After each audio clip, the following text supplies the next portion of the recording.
Hello students. आजकल बहुत सारे स्टूडेंट्स स्टडी वीजा के लिए इंटरव्यूज की तैयारी कर रहे हैं, जिसमें से काफी लोगों को टेलीफोनिक इंटरव्यूज भी आते हैं। तो इंटरव्यू से रिलेटेड कुछ मेन क्वेश्चंस आज मैं आपके साथ शेयर करूंगा और उनके क्या क्या आंसर्स होने चाहिए वो भी कुछ सजेशंस आपको दूंगा। तो let's do it one by one. जैसे पहला क्वेश्चन है, why are you planning to go to Canada. Suppose आप कनाडा के लिए ट्राई कर रहे हैं, तो कनाडा के लिए हम क्वेश्चंस करते हैं, why are you planning to go to Canada. तो आपने कनाडा के बारे में और उसकी एजुकेशन के बारे में जो मेन चीजें हैं वो आपने स्टडी करनी है।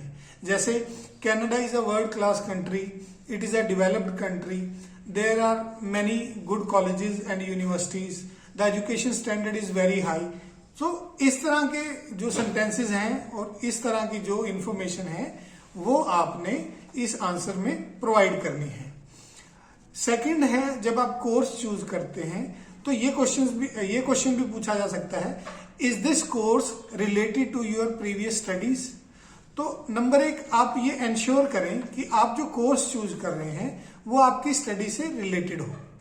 पर कई बार ऐसा हो सकता है कि आपको अपनी स्टडी से रिलेटेड कोर्स ना मिले या आप कोई नई तरह का कोर्स करना चाहें, तो आपको बहुत ही लॉजिकल रीजन देना है कि किस तरह ये कोर्स आपके लिए रेलेवेंट है। या तो आप ये आंसर दे सकते हैं, इन केस अगर कोर्स थोड़ा सा डिफरेंट है आपकी स्टडी से, तो आप कह सकते हैं, I have great interest in this field, though I do not have relevant education in this field, but I have some information about this field. ये तब है अगर आपका कोर्स रेलेवेंट ना हो, लेकिन कोशिश यही करनी है कि रेलेवेंट कोर्स ही चूज करना है, और ताकि आप अपनी जो प्रीवियस एजुकेशन है उसके साथ रिलेट कर पाओ। तो नेक्स्ट क्वेश्चन आता है, name the college and its reputation, और why have you selected this college और यूनिवर्सिटी। तो आपने कॉलेज और यूनिवर्सिटी की जितनी भी इंफॉर्मेशन है वो वेबसाइट के थ्रू और नेट के थ्रू जितनी इंफॉर्मेशन आप हो सके कलेक्ट करें। आप जितना एक्यूरेट इंफॉर्मेशन देंगे और जितनी ज्यादा इंफॉर्मेशन देंगे आपके लिए ही वो बेनिफिशियल है।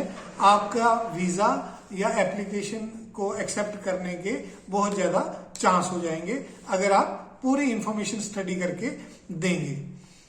एक बहुत ही रेगुलर क्वेश्चन है जो पूछा जाता है, what will you do after finishing your course और स्टडी। तो वो ये चेक करना चाहते हैं वीजा ऑफिसर या कॉलेज के रिप्रेजेंटेटिव्स कि क्या आप पढ़ाई करके, एजुकेशन कंप्लीट करके, कोर्स फिनिश करके आप वापस अपनी कंट्री में आओगे या नहीं। तो ऐसा कोई आंसर नहीं देना है, okay I will do higher studies और I will search for the jobs there. उन्होंने आपको स्टडी वीजा देना है, तो you should behave like a student.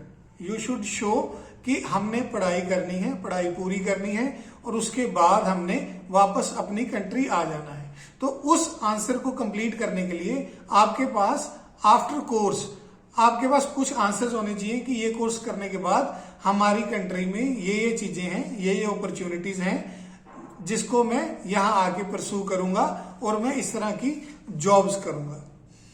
आप नेक्स्ट क्वेश्चन है, अगर आप अपनी स्टडी से रिलेटेड, सपोज आप टूरिज्म का कोई कोर्स ले रहे हैं या आईटी का कोई कोर्स ले रहे हैं, तो उस कंट्री में आईटी से रिलेटेड जो मेन चीजें हैं या जो प्रोमिनेंट जगहें हैं या कोई मेन कंपनीज हैं, ऐसे टूरिज्म में अगर वहां की कुछ मेन जगहें हैं तो, और अपनी कंट्री में भी, तो दोनों की 3-4 चीजें आपको उस कंट्री की भी पता होनी चाहिए और अपनी कंट्री की भी पता होनी चाहिए। ये नहीं है कि जस्ट आपको कोर्स का पता है और उस कंट्री के बारे में, उस कंट्री में सपोज आप अगर आईटी का कोर्स करते हैं तो उस कंट्री में आईटी से रिलेटेड मेन कौन सी कंपनीज हैं या कौन सी सिटीज में आईटी का ज्यादा वहां काम होता है, तो आपको ये रिसर्च करनी है।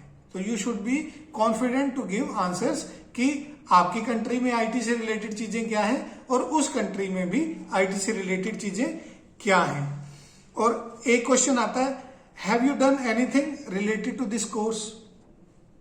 अगर सपोज आप मेडिकल फील्ड में जा रहे हैं या मेडिकल कोई कोर्स कर रहे हैं और आपने प्रीवियस स्टडी में मेडिकल के सब्जेक्ट्स के अलावा कुछ भी एक्स्ट्रा किया है, कुछ पार्टिसिपेट किया है, कुछ सीखा है, कोई सर्टिफिकेट लिया हुआ है, तो आप जितना ज्यादा बताएंगे उतना ही वीजा ऑफिसर को आसानी होगी आपको वीजा देने में। उनको लगेगा कि आप जेन्युइनली हायर स्टडी के लिए इसी फील्ड के लिए एलिजिबल हैं और आप कोई सिर्फ कोर्स करने के लिए नहीं जा रहे हैं, you have interest in this.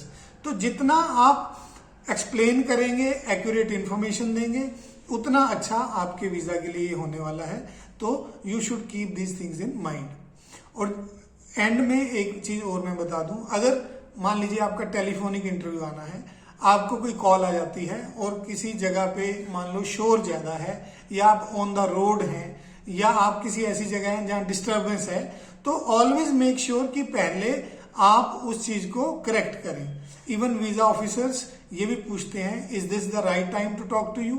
तो आपने ये इंश्योर करना है कि अगर आपको लगता है आप कंफर्टेबल हैं उस टाइम बोलने में, तभी आप करें। ऐसा ना हो आप सड़क पे जा रहे हैं, किसी मार्केट प्लेस में खड़े हैं और कॉल आ जाती है और आप वहीं आंसर्स देना शुरू कर देते हैं। उससे क्या होगा, आपका फोकस नहीं बनेगा, आपकी कही हुई बात हो सकता है वीजा ऑफिसर को समझ ना आए या क्लियरली ना सुनाई दे। तो ऐसी सिचुएशंस को अवॉइड करने के लिए ऑलवेज आपको ऐसी जगह ढूंढनी है जहां कोई डिस्टर्बेंस या बोदरेशन ना हो। If you will keep these things in mind, तो आई एम 100% श्योर कि आपको बहुत अच्छा रिजल्ट मिलने वाला है और आपका वीजा जरूर लगेगा। तो I wish you best of luck कि आप जो भी फ्यूचर में एडमिशन ले रहे हो तो आपको उसमें सक्सेस मिले। Thank you.